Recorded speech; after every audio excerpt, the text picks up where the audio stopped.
This is numbers 19 through 22 on the study guide. So on number 19, we have to find the measure of ST. That's this segment here.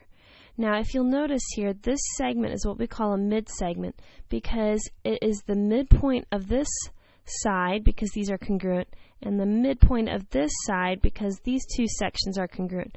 When you connect two different midpoints together, it's what we call a mid-segment.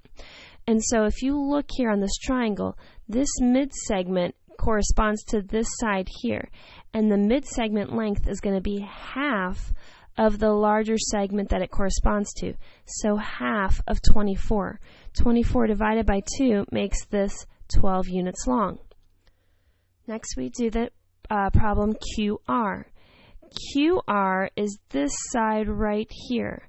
And again, what we see here is that we have another mid-segment because here with S, that's already the midpoint for this side, and U is going to be the midpoint for this side. So this is another mid-segment. Remember, this is going to be half of the side that it corresponds to.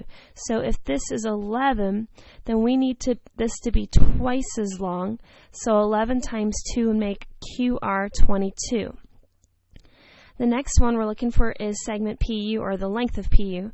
And so here, if you'll notice, this PU, it's where we have a segment that has a midpoint, so this is half of the whole segment here. So we want to do half of the whole segment, so half of 24 is 12 again. And finally, we have a measure of angle SUP. So SUP, we want to know what this is. Well, when we have a mid-segment here, it's going to be parallel to this side here. So these lines are parallel, and this is the transversal. So this angle here and this angle here are what we call alternate interior angles, and they're going to be congruent if these lines are parallel. So if this is 55 degrees, so is angle SUP.